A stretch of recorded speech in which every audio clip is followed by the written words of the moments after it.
Good morning, students. In previous video, we study G.M. Hopkins' life history and his works. Now we study his poem The Sea and the Skylark. First of all, we study summary of the poem. The Sea and the Skylark is a sonnet. ये जो कविता है वो एक sonnet है, a poem of 40 lines. It was originally title, इसका जो originally जो शीर्षक है वॉकिंग बाय द सी है. In this sonnet the sea and the skylark are describe. इस कविता में जो समुद्र और जो स्काईलार्क है उसका वर्णन किया गया है इन दी ऑक्टेव पार्ट में. The first 8 lines these are contrasted with man in this estate. ये जो हैं कौन सी एंड द स्काईलार्क वो आदमी से बिल्कुल भिन्न है इन दिस सेस्टेट पार्ट में. The mood off the poet is Joyce in the Octave. कवि का जो मूड है वो बिल्कुल खुश, मतलब जो कवि है वो बहुत ही खुश है ऑक्टेव पार्ट में. Where he describe the natural sound of the sea and the skylark singing. समुद्र और स्काईलार्क की आवाज़ से. But with the very first line of the sestet the mood changes to one of gloom and despondency. लेकिन पहली line से, sestet part की पहली लाइन से कवि का जो मूड है वो चेंज हो जाता है और वो दुखी हो जाता है. The remaining lines of the sestet are deeply pessimistic. और शेष जो जितनी भी लाइनें हैं सेस्टेट पार्ट की वो गहनता से निराशापूर्ण हैं. The poet forces the total decline. कवि यहाँ पर हमें बताता है पूरी तरीके से पतन and even desolation of the human race, मानव जाति के विनाश के बारे में. The poet ends with a deep sense of loss. ये जो कविता वो समाप्त होती है deep sense of loss at the thought that man is losing his identity and destroying his pattern. कि मानव जो है वो अपनी पहचान को खो रहा है और अपने विनाश की ओर बढ़ रहा है. The theme of this sonnet, इस सोनेट की जो थीम है इज ए कंट्रास्ट. वो एक भिन्नता लिए हुए between the life giving purity of nature, जीवन दायनी जो प्रकृति की जो सुंदरता है उस वो, and the sordidness of the civilisation, और जो हमारी जो सभ्यता उसकी पतन, दैट मैन इज क्रिएटिंग, जो मानव ने विकसित की है. The town mention in the poem, इस कविता में जो शहर का उल्लेख किया गया है वो वेल्स का रॉयल शहर है. But the poem is not an attack particularly on that town. लेकिन ये जो कविता है विशेष रूप से उस शहर पर हमला नहीं है और दी वेल्स पीपल और वेल्स के लोगों पर. It is a general meditation on nature. ये तो सामान्य चिंतन है प्रकृति का और मानव का. Occasion by a particular scene, एक विशेष दृश्य के द्वारा. तो देखिए अब नाउ वी स्टडी पोइम.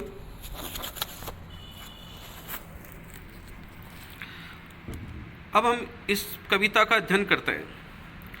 जो कवि है वो समुद्र के किनारे टहल रहा है और वो उस दृश्य का वर्णन कर रहा है. वो कह रहा है 1 ear and ear, 2 noises too old to an end. कि दोनों तरफ से आवाज़ आ रही है और वो आवाज़ इतनी आ रही है कि वो कभी समाप्त होने वाली नहीं है. देखो विरोधाभास प्रकट किया है. Too old to an end, प्रत्येक जो पुरानी चीज़ होती है वो अंत की ओर होती है. लेकिन कभी क्या करे कि जो दोनों जो आवाज़ें हैं ऐसी लग रही है कि मानो वो कभी समाप्त होने वाली नहीं है. Trench right the tide that ramps, दाहिनी तरफ उसे समुद्र की आवाज़ आ रही है. अगेंस्ट दी शोर, जिसका पानी तट से टकरा रहा है. विद ए फ्लड और फॉल, कभी उसमें बाढ़ आती है, कभी उसमें ज्वार भाटे आते हैं. लो लल ऑफ ऑल रोड, कभी पानी धीमा हो जाता है और कभी तेज़ी से गुजरता है. Frequently where while moon shall wear and band, ये सतत रूप से चलता रहता है जहाँ पर सूर्य, चंद्रमा और पृथ्वी क्या आ जाते हैं, एक सीध में आ जाते हैं, अर्थात जहाँ चंद्रमा का घटना बढ़ना जारी रहता है. तो पहली जो इस 4 लाइनें उनमें बताता है कि कवि जो है वो समुद्र के तट पर घूम रहा है और दोनों तरफ से, दाहिनी तरफ से भी और बाईं तरफ से भी उसको आवाज़ आ रही है. दाहिनी तरफ से समुद्र की आवाज़ आ रही है जहाँ उसका पानी तट से टकरा रहा है. कभी उसमें बाढ़ आती है, कभी उसमें पानी का प्रभाव होता है, कभी लो लल ऑफ, पानी जो है धीमी आवाज़ करता है, कभी तेज़ आवाज़ करता है. और ये सतत रूप से जारी रहता है चंद्रमा के घटने बढ़ने से. ये तो दाहिनी तरफ आवाज़ आई. अब लेफ्ट हैंड ऑफ लैंड, अर्थात पृथ्वी पर नहीं आकाश में. दाहिनी तरफ आकाश में I hear the lark ascent, मैं लार्क पक्षी को चढ़ते हुए उसकी आवाज़ को सुनता हूँ। His rash fresh rewinded new skin score, कभी कहता है कि उसका जो गाना है बिल्कुल तरोताजगी लिए हुए है, रेस्प्रेस है, रिविंडेड है, न्यू स्किन स्कोर है, in clips of curl of wild winch world, उसका गाना जो है वो कैसा नहीं है, सीधा नहीं है, अपितु भेड़ की जो ऊन होती है उसकी तरह घुंघराला है, उसकी तरह घुमावदार है। एंड पोर एंड पेल्टी म्यूजिक, और उसका जो संगीत है ऐसा है कि कभी समाप्त होने वाला नहीं है। Till none's to spill nor spend, और ना ही ये कभी समाप्त होने वाला है। हाउ दीज टू सेम, देखिए यहाँ पर हमारा सेक्सटेट ऑक्टेव जो पार्ट है वो कंप्लीट हो जाता है। ऑक्टेव पार्ट की जो राइम स्कीम होती है ABB होती है, तो देखिए एंड, बैंड, सो, रोर, ऐसे एसेंड, स्पेंड, सोर और पोर, इसकी राइम स्कीम है। अब हम सेस्टेट पार्ट पर आते हैं।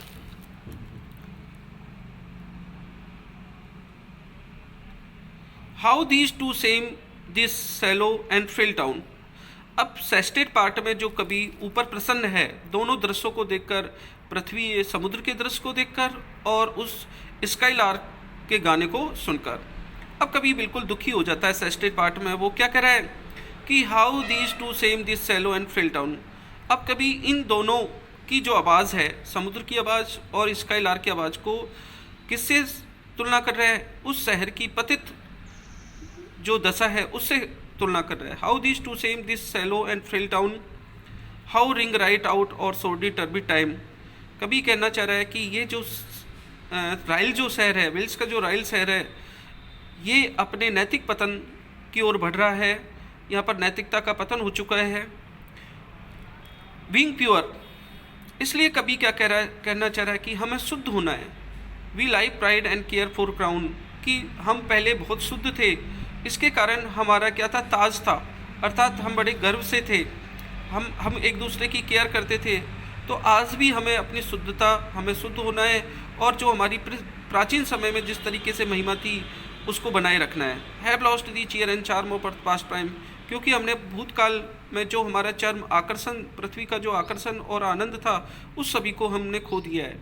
अबर make and making, break and breaking down, और कभी कहना चाह रहा है our make and making, break and breaking down, हमारा जो विनाश है होता ही चला जा रहा है, कि हम टूटते चले जा रहे हैं। To man's last dust drain fast towards man's first slime, कभी क्या कहना चाह रहा है कि हमारा जो उत्पत्ति हुई है वो धूल से हुई है, मिट्टी से हुई है, और हम उसी मिट्टी की ओर बढ़ रहे हैं, अर्थात पतित जीवन की ओर बढ़ रहे हैं। तो देखिए ये कविता यहाँ पर कंप्लीट होती है कि जो ऑक्टेव पार्ट है, ऑक्टेव पार्ट में कवि जो है वो बिल्कुल प्रसन्न मुद्रा में है और वो अपनी दोनों तरफ आवाज़ सुन रहा है। दाहिनी तरफ उसको किसकी आवाज़ आ रही है, समुद्र की आवाज़ आ रही है, जहाँ पर समुद्र में ज्वार भाटा आया हुआ है, कभी तेज़ आवाज़ होती है पानी की, कभी धीमी होती है। इस तरीके से जो पानी का जो संगीत है वो चलता रहता है। बाई तरफ उसको स्काई लार्क आकाश में चढ़ता हुआ दिखाई देता है, वो नीचे आता है, कभी ऊपर जाता है, और वो अनंत रूप से गाना गा रहा है, अर्थात उसका जो गाना है वो सीधा नहीं है, अपितु वो किसकी, ऊन के जो छल्ले होते हैं उनकी तरह है। अब कभी इन दोनों गानों की जो तुलना है, उसकी तुलना वो किससे कर रहा है, पतित जीवन से कर रहा है। वो बिल्कुल विरोधाभास है। इन ऊपर तो आनंद है, इन संगीत में आनंद है, लेकिन जो शहर की जो पतन वाली स्थिति हो चुकी है उससे कभी बहुत अधिक दुखी हो जाता है। इसलिए कभी क्या कह रहा है कि हमें क्या होना है, शुद्ध होना है, तभी हम जो हमारा भूतकाल का जो आकर्षण था उसको हम वापस ला सकते हैं। और यदि हम ऐसा नहीं करते हैं तो हम सीधे सीधे किसकी ओर बढ़ रहे हैं, पतन की ओर बढ़ रहे हैं, कि हमारा शीघ्र ही क्या हो जाएगा, पतन हो जाएगा। जिस तरीके से हमारी उत्पत्ति मिट्टी से हुई है, एक दिन हम शीघ्र ही मिट्टी में मिल जाएंगे। इस तरीके से स्टूडेंट्स ये जो कविता है वो यहाँ पर समाप्त होती है। आई होप ये जो वीडियो है आपको बहुत ही हेल्पफुल रही होगी। इस वीडियो में हमने जो पेट्रार्कन सोनेट की जो स्टाइल होती है कि जिसमें फर्स्ट 8 लाइन्स ऑक्टेव पार्ट की होती है और लास्ट जो 6 लाइन्स होती हैं वो सेस्टेट पार्ट की होती है। इन फर्स्ट 8 लाइन्स में कवि जो है वो अपने विचारों को विकसित करता है और अंतिम 6 लाइनों में कवि अपने विचारों को बदलता है और फिर एक निष्कर्ष के रूप में देता है। उसी प्रकार से हमने यहाँ पर इस कविता का अध्ययन किया। यदि आपको ये वीडियो अच्छी लगी हो तो प्लीज़ इसे लाइक करें, सब्सक्राइब करें एंड शेयर करें। Thank you very much.